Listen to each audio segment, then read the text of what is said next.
Before I run the clip of Noam, I would like to mention that the channel can be a point to organize efforts to make change. Hopefully, it is a source of reason to debate and change the narrative, but also a site where like-minded people can connect and exchange information to push a cause along. For instance, a cause may be to change the Citizen United decision. I would think that would be a great step in the right direction. We have some bright folks that watch these videos that can add to the conversation and help push it along. Well, now the video, but before that hit the like and subscribe. The stronger the channel, the better we can organize.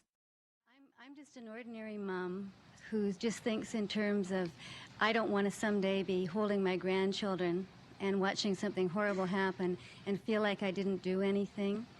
And I mean, it's obvious what you're doing. And my question is, on a practical level, where do you see the most practical place to put your energy? I mean, tonight I feel in overwhelm, like I feel like it's too big, it's too much to even make a dent in. The way things change is because lots of people are working all the time. And, you know, they're working in their communities, in their workplace, or wherever they happen to be, and they're building up the basis for popular movements which are going to make changes. That's the way everything has ever happened in history, you know, whether it was the end of slavery or whether it was the democratic revolutions or anything you want, you name it, that's the way it worked. You get a very false picture of this from the history books. In the history books, there's a couple of leaders. You know, George Washington or Martin Luther King or whatever. And I don't want to say that those people are unimportant, like Martin Luther King was certainly important, but he was not the civil rights movement. Martin Luther King can appear in the history books because lots of people whose names you will never know and whose names are all forgotten and who may have been killed and so on were working down in the South. When you have active activists and people concerned and people devoting themselves and dedicating themselves to social change or issues or whatever, then people like me can appear, and we can appear to be prominent. But that's only because somebody else is doing the work.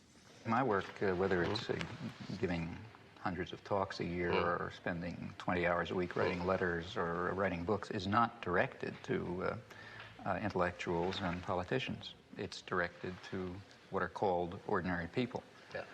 And what I expect from them is, in fact, exactly what they are, that they should try to understand the world and act in accordance with their decent impulses, and that they should try to improve the world. And many people are willing to do that, but they have to understand. And in fact, as far as I can see, in these things, I feel that I'm simply helping people develop courses of intellectual self-defense. What did you mean by that? What would such a course be? I don't mean go to school, because you're not going to get it there.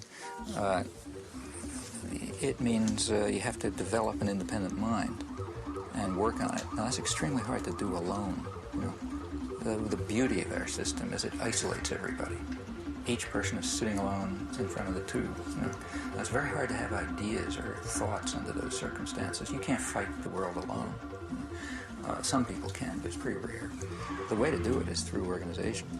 So courses of intellectual self-defense will have to be in the context of political and other organization.